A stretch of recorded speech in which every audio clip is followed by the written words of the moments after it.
우리는 지혜롭게 살아야 합니다. 인사하시기 바랍니다. 지혜롭게 살아야 합니다. 아멘. 네. 어리석게 살면 안 됩니다. 지혜롭게 살아야 됩니다. 한 번 더 인사하실 때 어떻게 사는 게 지혜로운 것인가? 하나님 뜻대로 삽시다. 인사하시기 바랍니다. 하나님 뜻대로 사십시다. 하나님 뜻대로 사는 것이 가장 지혜로운 삶인 것이죠. 지난주 수요일에 이어서 이제 에베소서 5장으로 들어왔습니다. 우리가 잘 알듯이 에베소서는 6장으로 되어 있는데요. 우리가 각 장마다 중요한 주제들을 삼아서 말씀을 살펴보고 있어요. 1장에서는 하나님의 백성들의 영적인 소유, 바로 하나님의 자녀라는 사실, 소유에 대해서, 그리고 우리는 하나님의 백성으로서 누리는 것들에 대해서 우리가 과거에 살펴보았고요. 2장에는 영적인 위치, 3장에서 영적 공동체, 다시 말하는 교회의 공동체는 우리가 하나된 가족이다. 그렇게 말씀을 나눴습니다. 4장에서는 우리가 3번에 걸쳐서 말씀을 깊이 봤는데요. 먼저 영적 교제, 영적 성장, 영적 성숙까지 우리가 지난 주간에 살펴보았습니다. 오늘 이제 5장에 들어와서 우리가 5장을 다 살펴보기에는 시간이 턱없이 부족하니까 오늘 말씀 15절 결론 부분인데요. 그 말씀부터 살펴볼 것인데 그게 바로 제목인 영적 생활입니다. 우리가 생활을 하는데 영적인 생활, 바로 주님 안에서의 생활을 해야 한다는 것입니다. 그러므로 오늘 본문의 말씀을 우리는 때때로 이렇게 오해할 수도 있어요. 어떻게 지혜롭게 살아야 되는가? 우리가 때때로 모든 말씀들을 어떻게라는 부분에다가 많이 집중합니다. How to, 어떻게 해야 되냐? 여러분, 성경은 처세수를 가리키는 것이 아닙니다. 어떠한 방법론을 말하는 것이 아닙니다. 우리는 투비의 문제입니다. 내가 하나님의 자녀가 되면 내가 하나님의 자녀다운 삶을 살게 돼 있는 것입니다. 마치 여러분 우리가 콘센트를 가지고 전원에 연결만 하면 자동적으로 충전되는 핸드폰처럼 우리가 자동차가 있는데 그 자동차의 키를 스타트를 키면 이제 기름이 가득 단 차는 움직이게 되는 것 같이 우리의 모든 삶이 오토매틱화 되어 있다는 것입니다. 그러므로 오늘 말씀을 때로는 많은 사람들이 지혜란 무엇인가 해가지고 있는 성경 다 뒤져가지고 지혜에 대한 구체적인 어떤 내용을 구별시켜 이야기하는 에베소서 본문과 전혀 상관없는 이야기를 나눈다면 그것은 전혀 상관없는 이야기입니다. 그러므로 오늘의 말씀을 지혜 있는 자의 삶 해가지고 첫째, 둘째, 셋째 이렇게 나눠서는 안 돼요. 그것은 오늘 본문의 말씀을 따라가면서 우리 계속해서 에베소 장배를 살펴보면서 문맥을 이어가고 있는 것입니다. 그러므로 우리가 15절 말씀을 우리가 한번 다시 한번 살펴보는데요. 우리가 다시 15절 말씀 읽겠습니다. 15절 시작.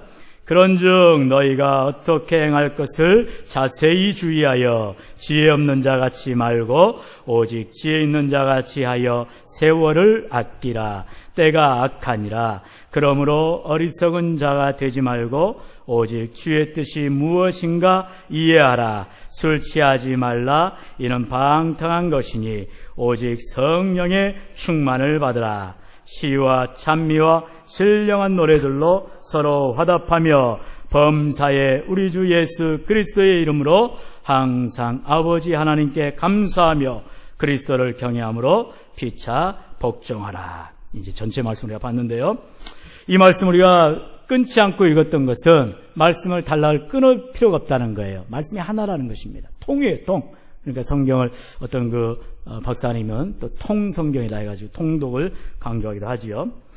그런데 처음에 시작하는 단어가 그런즉 그랬습니다. 그런즉. 이 말은 뭐냐면 앞의 내용을 이어간다는 것입니다. 앞의 내용이 뭐예요? 우리가 잘 알듯이 8절부터 나오는 말씀에 너희가 이전에는 어둠이었다. 어둠이었는데 이제는 주 안에서 빛이 되었다. 우리는 과거에 어둠이었을지 몰라도 지금은 빛의 자녀라는 것입니다. 이제 빛의 자녀가 되었음즉 그러니까 어떻게 살 거냐, 어떻게 할 것이냐 이렇게 말하는 것입니다. 우리가 어둠이라면 아무리 우리를 깨끗하게 하고 우리를 밝게 하려 해도 밝아질 수가 없습니다. 우리는 이제는 예수 그리스도 안에서 빛의 자녀가 된 거예요. 그래서 빛의 열매가 모든 착함과 의로움과 진실함에 있다 이렇게 말하고 있어요. 성경은 11절에 보면 너희는 열매 없는 어둠의 일에 참여하지 말고 도리어 책망하라 라고 말하고 있습니다.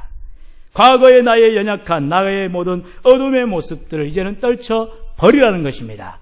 그래서 우리가 4장에서는 무슨 말을 했어요? 새 사람을 입으라. 옛사람의 옷을 벗어버리고 새 사람을 입으라라고 말했던 것입니다. 그러면 오늘 15절에 보면 지혜 있는 자같이 하여라고 바울은 경고하고 있습니다. 지혜 있는 자같이 하여라는 말은 세상 가운데서 빛으로 살기 위해서는 지혜 있는 자가 되어야 된다, 그렇게 말하는 것입니다. 이미 우리는 빛의 자녀가 되었으니 이제는 빛의 자녀답게 살으라는 것입니다. 여러분, 우리는 빛의 자녀입니까? 아닙니까?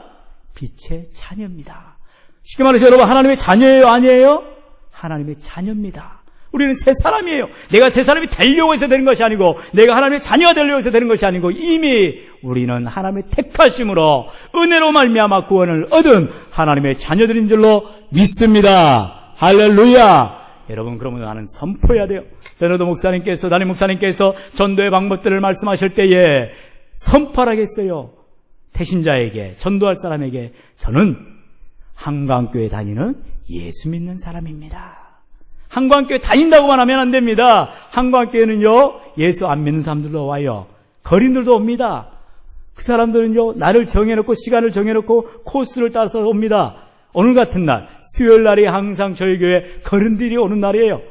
그래서요, 지난 주간에는 제가 한번 숫자를 세봤습니다. 무려 17명이 왔어요. 과거에는 1,000원씩 줬습니다. 그러다가 이거 안 되겠다 싶어가지고 500원으로 단가를 낮췄습니다.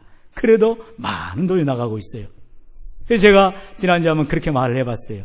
우리 이렇게 그냥 함부로 하면 안 되잖아요. 나중에 해코지 하면 안 되니까. 오시느라 수고 많으셨는데 제가 데드라인을 만들겠습니다. 시간을 정해서 줄 테니까 그 시간 전에 오십시오. 그러면은 드리도록 하겠습니다. 그러니까요, 어떻게 하는 줄 아세요? 시간을 잘 지킵니다. 막 달려옵니다.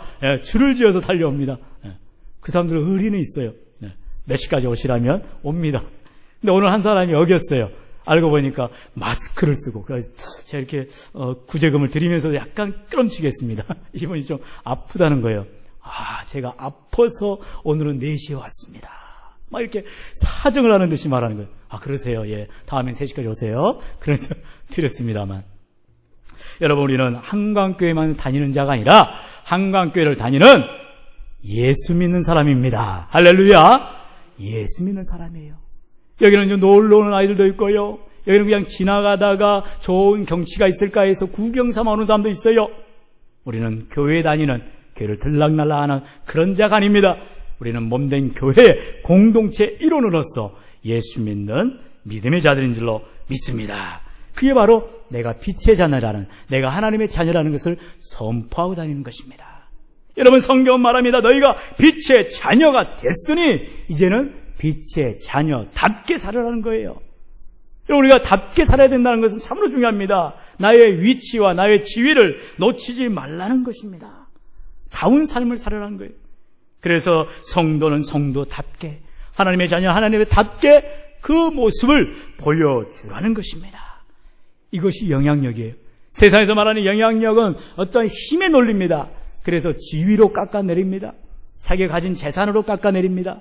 그러나 우리는 그런 지위, 그런 모습이 아니에요. 오히려 세상에서는 별거 보잘것없을지 몰라도 내가 예수님을 믿는 하나님의 자녀로서, 성경 뭐랍니까? 왕같은 자녀라 말합니다.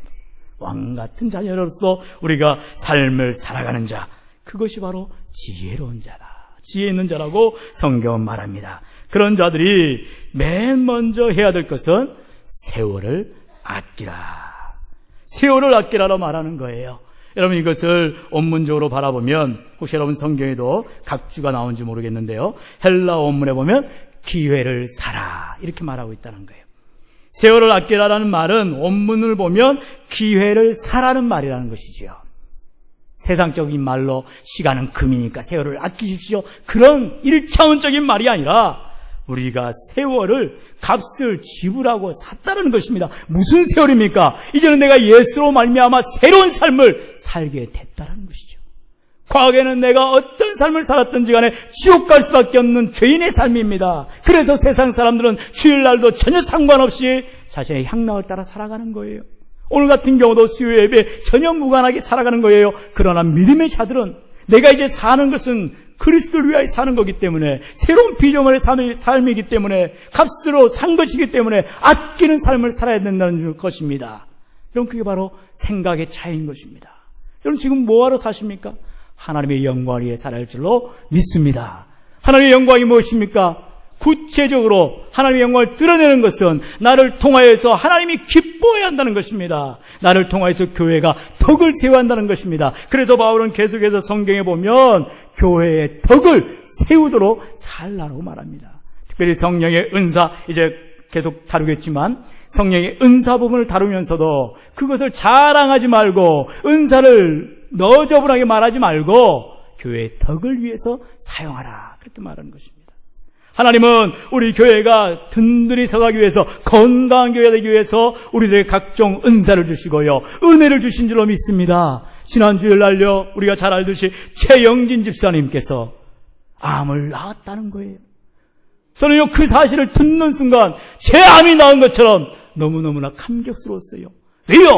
내 몸이 최영진 집사님 몸이고 최영진 집사님 몸이 내 몸이기 때문에 그렇습니다. 여러분, 우리가 중보기도 하는 이유가 무엇입니까? 우리의 이웃들을 내 몸처럼 위해서 기도하는 것 아닙니까? 우리가 한 영혼을 품는 이유가 무엇입니까? 그 영혼이 내가 마치 지옥에 떨어질 것처럼 안타까이 여기면서 그 영혼을 위해서 눈물려 기도해야 되는 거 아닙니까? 어떤 권사님이 전도하시다가 한 손에는 물티슈를, 한 손에는 전도지를 들고 계셨대요.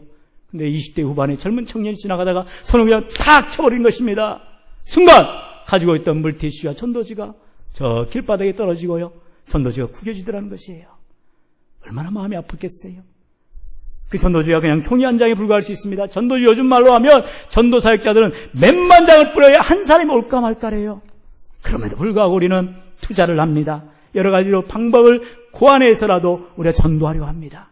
왜요? 그 영혼이 나중에 회개하고 돌아오기를 바라는 마음 때문인 것인 줄로 믿습니다. 여러분, 우리에게는 그런 진실함으로, 여기 나온 빛의 열매는 바로 의로움과 그리고 모든 착함과 진실함이 떠 있어요. 내가 저 사람 전도해서 내 이름 석자 올려야지, 저 사람 교회에 나오게 해서 우리 교회가 좀 어떤 도움이 되겠지, 이런 얄팍한 생각을 가지고는 전도해 해봤자 소용이 없는 것입니다. 때로는 다른 교회 사람 우리 교회로 데려와 봐야 아무런 능력이 없는 것입니다.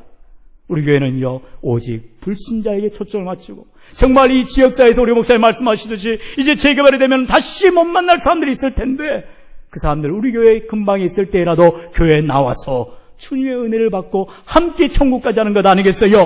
여러분, 그러므로 우리는 새롭게 변화된 모습으로 좀 더 적극적으로 믿음으로 살아야 할 줄로 믿습니다. 그러므로 세월을 아끼라는 말은 단순히 시간을 아껴서 행복하게 살라는 말이 아니라 뒤에 바로 이어져 나오는 때가 악하니라, 때가 악하기 때문에 세월을 아끼라는 말이에요. 그러므로 우리는 값을 치르고 시간을 사라는 것입니다. 시간의 귀함을 알아야 돼요. 시간은 우리의 생명과 같기 때문에. 왜 우리에게 주어진 시간이 있습니다. 주님 전에 나아가기 전에 나에게 생명이 있습니다. 그 시간 동안 내가 무엇을 해야 되느냐는 것입니다. 여러분, 전도해야지요, 기도해야지요, 봉사해야지요. 그런 시간에 투자하라는 것입니다. 구본영이라는 변화경영연구소의 소장이 있습니다. 그분이 쓰신 책이 익숙한 것들과의 결별, 이 베스트셀러가 있는데요, 거기 내용에 보면은 대부분의 바쁜 사람은 항상 중요한 일은 나중에 하고 급한 일부터 처리하기 때문에 정신없이 바쁘고 정작 없는 것은 형편없다, 이렇게 지적하고 있답니다. 그 책에 보면 어떤 사람이 이제 쓰는 시간을 계산해 봤는데, 삶을 마칠 때까지 광고 우편물을 열어보는데 무려 8개월의 시간을 보낸다. 잃어버린 물건을 찾느라고 이것저것 뒤적이고 문제 해결을 위해서 헤매는데 1년 반이 걸린다. 그리고 갖가지 이유로 줄을 서서 기다리는데 5년을 쓴다, 이렇게 말하고 있어요. 얼마나 의미 없는 시간들을 내가 시간에 쫓겨서, 일에 쫓겨서 살아가고 있나요? 이와 같이 어떤 시간에 쫓겨 살아가는 것, 이것이 옳은 일이 아니라는 것입니다.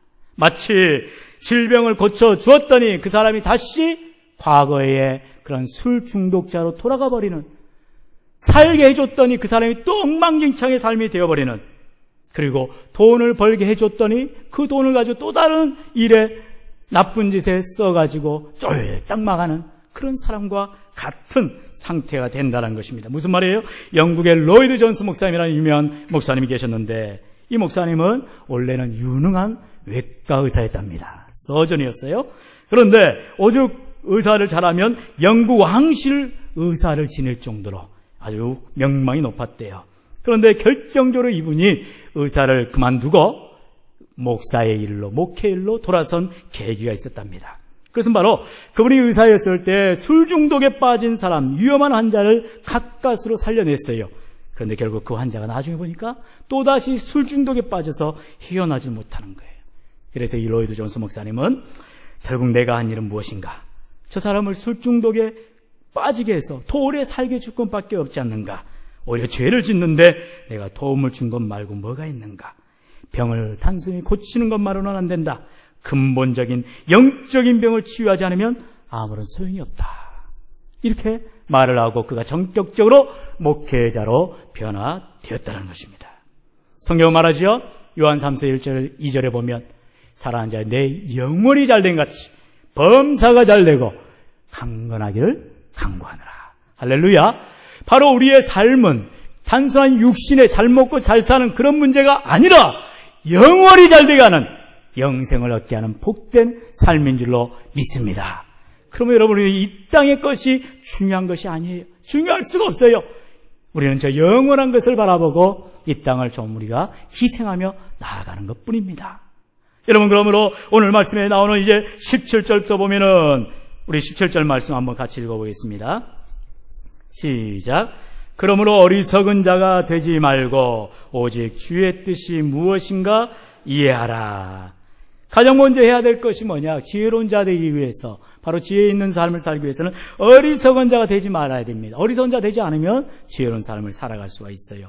어리석은 자는 뭡니까? 내 마음대로 살아가는 거예요. 내가 옳다고 생각하면 그걸 주장하는 것이 바로 어리석은 자입니다. 여러분, 거기에서 이 어리석음, 내 생각, 내 뜻을 버리면 주님의 뜻, 하나님의 그 경륜을 깨달을 수가 있다라는 것입니다. 그래서 18절에 이제 바울은 말합니다. 우리 18절 말씀, 이어지는 말씀 같이 읽겠습니다. 시작. 이것이 그리스도 예수 안에서 너희를 죄송합니다. 제가 다른 말씀 봤네요. 우리 18절 말씀 시작. 술 취하지 말라. 이는 방탕한 것이니 오직 성령으로 충만함을 받으라. 이제 구체적인 처방전이 나옵니다. 세 가지가 나오는데요. 제가 먼저 말씀을 읽었네요. 데살로니가전서 5장 16절 18절 말씀입니다. 우리 성경 이제 나와주죠. 우리가 잘 아는 말씀. 데살로니가전서 5장 16절 18절 말씀 시작. 항상 기뻐하라. 쉬지 말고 기도하라. 범사에 감사하라. 이것이 그리스도 예수 안에서 너희를 향하신 하나님의 뜻이니라. 아멘. 어리석은 자, 내 뜻을 버리고 하나님의 뜻, 주의 뜻을 이해하라. 주의 뜻이 뭐라고요? 바로 데살로니가전서 5장 16절로 18절에 나오는 항상 기뻐하는 것, 쉬지 말고 기도하는 것, 범사에 감사하는 것. 이것이 바로 하나님의 뜻이라는 것입니다. 오늘 이 말씀을 바울은 에베소서 5장에 이제 18절부터 구구절절히 말씀하고 있어요. 우리 여기서 한번 대비를 해보겠는데요. 18절에 보면은 여러분이 읽은 말씀처럼 술 취하지 말라. 이는 방탕한 것이니 오직 성령으로 충만함을 받으라. 따라해 보겠습니다. 오직 성령으로 충만함을 받으라. 성령으로 충만함을 받으래요. 성령으로 충만. 이 말씀은 다시 말하면, 직역하면 성령으로 충만하게 채우라라는 것입니다. 성령으로 충만하게 채우라. 영성에 보면 be filled with the Spirit 그렇게 말하고 있어요. 성령으로 be filled with 무엇으로 채워라 라고 말하는 것입니다. 성령으로 채우라는 것입니다. 뭐를? 바로 충만하게 채우라는 것입니다. 다시 말하면 성령으로 충만된 삶을 살으라는 거예요. 성령으로 충만을 받으라는 것은 성령으로 충만한 삶을 살으라는 말씀이에요. 또다시 다른 에베소서의 말씀을 따르다 보면 빛의 자녀처럼 사는 것이 성령 충만한 삶이라는 것입니다. 이것이 지혜로운 삶이에요. 이것이 바로 영적 생활입니다. 그리스도 안에서 바로 만유를 통일시키시는 하나님의 경륜으로 주님의 뜻대로 살으라. 그것이 바로 성령으로 충만하여 사는 것입니다. 성령 충만을요, 때로는 이렇게 이해합니다. 무슨 성령을 받는 것이라 생각하니까 그것을 누리는 것처럼 내가 성령 받아서 권능 있게 살아야지, 은사를 행해야지, 이렇게 생각하면 내가 주도적이기 때문에 성령을 마치 이용하는 것입니다. 어떤 이단은요, 여러분 잘 아시기 바랍니다. 특별히 그 이단은 성령을 천사라고 말을 하고 있어요. 그럼 성령이 천사입니까? 이거야말로 삼위일체를 완전히 곡해하는 가장 이단 중 이단입니다. 그게 바로 신천지가 그렇게 합니다. 신천지. 혹시 모르겠어요. 지금 우리 설교들이 다 동영상으로 제작되어지고 바로 이게 오픈되기 때문에 이제 나중에 제가 블랙리스트에 올라갈지도 모릅니다. 신천지의 가장 아킬레스건을 건드렸기 때문에 제가 한번 신천지 사이트를 다 들어가 봤어요. 쭉 들어가서 봐봤습니다. 그랬더니 제가 그걸 꼬투리 하나 잡았어요. 바로 성령을 천사라고 말한다는 것입니다. 왜 천사라고 말해야 될까요? 왜 성령을, 하나님이신 성령 하나님을 강등시켜서 사람을 도우라고 하나님이 부리는 영으로, 부릴 사자, 천사, 하늘에서 보내주는 그 영을 성령의 그런 모양으로 바꿔놨을까요? 신천지는 다른 게 아니거든요. 교주 이만희가 자기가 성령을 막 활용해야 되니까 천사로 가장시키는 겁니다. 이런 천사 중에 가장 악한 천사가 뭐예요? 바로 사단입니다. 사단이 바로 하나님의 교만함으로 나아가서 그가 피조물 가운데에 바로 루시퍼라는 그 천사장이 거기서 타락해서 사단의 역할을 하게 된 거예요.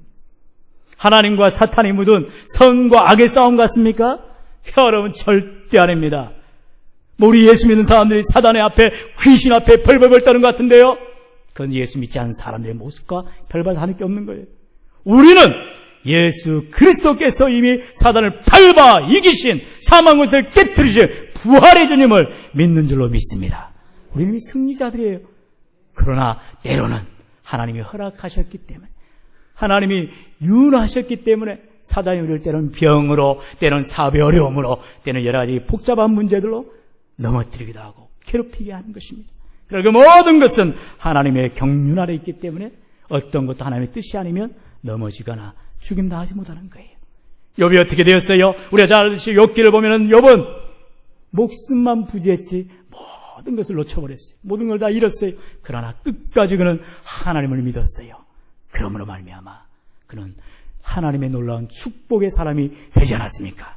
오늘 말씀에 보면 성령의 충만을 받으라는 것은 내가 성령을 이용하라, 성령을 내 어떤 도구로 삼으라는 것이 아니라 성령 하나님을 모시고 그 하나님의 뜻대로 순종하며 나아가라는 거예요.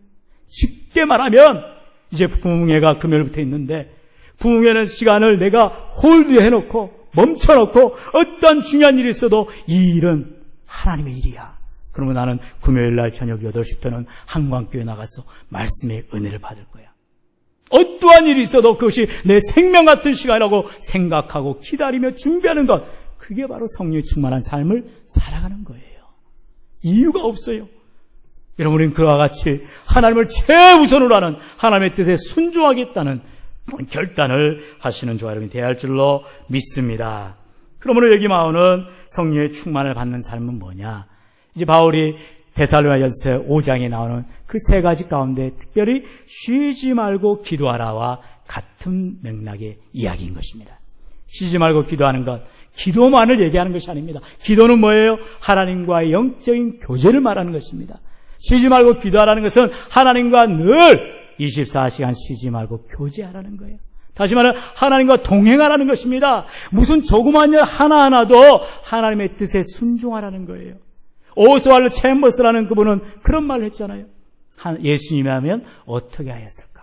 토마스 아켄페스의 그런 훌륭한 말들이 있지 않습니까? 여러분, 우리는 과연 어떤 일을 함에 있어서 모든 걸 내 결정해놓고 나서 하나님 뜻대로 맞춰주세요, 그렇게 하지는 않습니까? 그것이 아니라 모든 일에 크든 작든 간에 결정권을 주님께 드리며 주님 뜻에 내가 순종하겠습니다, 그런 삶을 살아가지 않아요.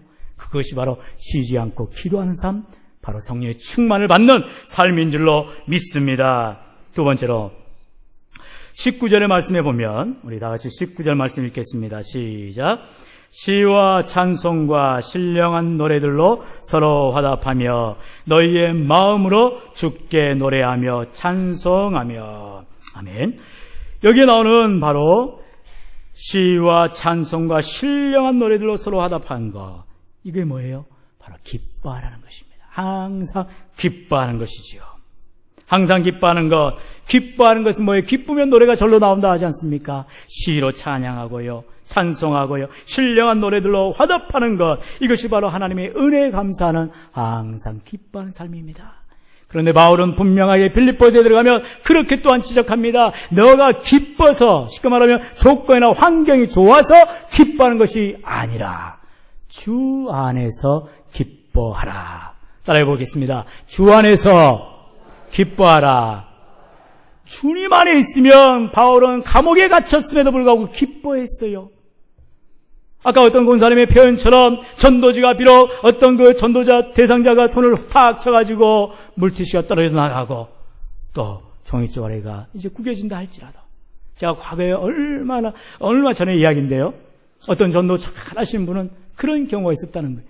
마치 이런 경우처럼 전도지를 봤더니 그 자리에서 막 찢어가지고 전도하던 분에게 얼굴에 그냥 던져버렸다는 거예요. 그런데 그러고 나자 그 전도하던 분이 그 옆에 있는 전봇대를 붙잡고 통곡을 하면서 울더라는 거예요. 그 사람 보든 말든 하나님이 이렇게 찢어지고 있어요. 하나님 이렇게 구겨지고 있어요. 제가 욕먹는 것은 문제가 아니에요. 그러나 하나님이 욕을 먹고 있네요. 하나님이 아무것도 아닌 것처럼 찢어지고 있네요. 주님 용서해주세요. 주님 저 사람 용서해주세요. 그 기도를 하더래요. 그런데 그렇게 찢어가지고 그 전도한 사람이 얼굴에 뿌렸던 그 사람이 몇 발자국 가다가 흐느끼는 그 소리를 듣고 뒤를 돌아보고 그 사람이 우는 것을 보고 다시 돌아오더란 거예요. 그러면서 자기가 찢었던 다 얼굴 던졌던 전도지를 주워가지고 미안하다고, 어느 교회냐고, 내가 따라가겠다고 그렇게 돌이키더란 거예요. 누가 하셨어요? 성령 하나님이 말할 수 없는 탄식으로 근심케 하며 우리를 하여금 전도케 할 때에 그런 놀라운 역사도 일으키게 되는 줄로 믿습니다. 여러분, 우리는 때때로 의무감에 쌓여서 전도합니다. 이거 주십시오 하니까 주고요, 이거 하라니까 어쩔 수 없이 하고요. 그게 아니라 정말 내가 단 한 장 전도지를 전달하더라도 정말 생명을 가지고 전달해보자는 것입니다. 어찌할래요? 그 사람이 그 전도지 때문에 자살하려던 사람이 돌아서서 정말 이렇게 살면 내가 생명 얻습니까? 이렇게 하면 내가 천국 갈 수 있습니까? 라면서 우리를 부여잡고 생명을 얻는 길을 물어볼지 누가 아는 것입니까? 제 아는 절친했던 친구 목사님이, 그때는 전도사님이었는데 교회 생활을 하면서 그런 경험을 했습니다. 이제 해질녘이 되어서 이제 집에 가려고 짐을 싸고 가방을 들고 나가는데 우리 교회 바로 이렇게 교육자실 옆에 소유 예배실처럼 기도실에 어떤 이제 좀 이렇게 험악하게 생긴 사람이 와가지고 좀 기도하고 가도 되겠냐고 이렇게 퉁명스럽게 말하더래. 좀 기도하시라고. 그러면서 그는 그 목사님, 전도사님이었죠. 전도사님이 그냥 집에 갔어요. 왠지 이상하다 느낌을 가졌고 이 전도사님이 어떻게 해야 되나 하고 생각을 했지만 그냥 잊어버렸답니다. 왜? 우리 교인도 아니고 또 뭐 잘 모르는 사람이 그냥 기도하는 줄 알고. 그런데 나중에 보니까 그 사람이 자살을 했다는 거예요. 그래서 그 교회 앞에 바로 그렇게 큰 차단되어 있는 그런 블럭들이 있는데 거기에 이 허리띠를 목에 매가지고 자살했던 거예요. 교회 앞에. 나중에 이제 날이 밝아서 가보니까 막 경찰차가 오고 난리가 난 거예요. 그러니까 그 사람 밤새도록 그 교회에서 고민하면서 내가 정말 죽어야 되나, 내가 자살해야 되나, 내가 살아야 되나, 그러면서 누구라도 붙잡고 싶었던 건데 친구 전사님이 그 기회를 놓쳤다는 거예요. 너무나 자괴감에 그 전사님이 이제 사임을 하고 이제 또 하나님의 은혜를 구하면서 또 기도하게 되고 나중에 또 좋은 사역을 하게 되었어요. 근데 저는 그 얘기를 이제 들으면서 너무나 섬뜩했던 것이죠. 과연 내 앞에 오는 또 나를 만나는 이제 아까 말했던 거린 가운데에도 혹시라도 그런 절망 가운데 오는 사람들은 없는 것인가? 그러면서 교회가 주는 것은 500원에 불과하지만 내 모습 가운데, 내 말 가운데 또는 나의 그 모습 가운데서 정말 섬기는 모습으로 교회가 이런 곳이라는 걸 좀 알려드리고 싶은 그런 생각들이 간혹가다 들 때가 있습니다. 여러분, 성경은 구체적으로 이렇게 말하고 있어요. 쉬지 말고 기도하고 항상 기뻐하고 범사에 감사하는 삶을 살아라. 이것이 그리스도 예수 안에서 너희를 향하신 하나님의 뜻이라고 분명히 말하고 있습니다. 이런 말씀을 맺겠습니다. 20절에 보면은 우리가 잘 아는 말씀이 나오는데요. 다 같이 20절 말씀 읽겠습니다. 시작. 범사에 우리 주 예수 그리스도의 이름으로 항상 아버지 하나님께 감사하며 라고 말하고 있습니다. 범사에 감사라는 바로 데살로니가전서 5장에 나오는 말씀의 세 번째 이야기처럼 오늘 에베소서 이 말씀에 범사에 감사라고 바울은 말하고 있습니다. 범사에 감사하는 것, 이것이 얼마나 어려운 일인지 저 여러분 너무나 잘 알고 있어요. 감사할 것이 있어야 감사하고 아니면 늘 불평하고 왜 이렇게 안 되는 거야 짜증내는 것이 우리의 삶입니다. 그러나 주 안에 있으면 우리가 항상 기뻐하게 되고 감사하게 되고 성령의 충만함으로 늘 믿음의 삶을 살게 되는 줄로 믿습니다. 우리가 이 믿음을 이 시간에 소유하여서 저 여러분의 모든 삶 가운데서 정말로 성령의 충만함으로 늘 기뻐하고 쉬지 않고 하나님과 동행하는 삶을 살고 범사에 그리스도 안에서 늘 감사하는 지혜로운 삶을 누리시는 복된 인생이 되기를 주의 이름으로 간절히 축원합니다.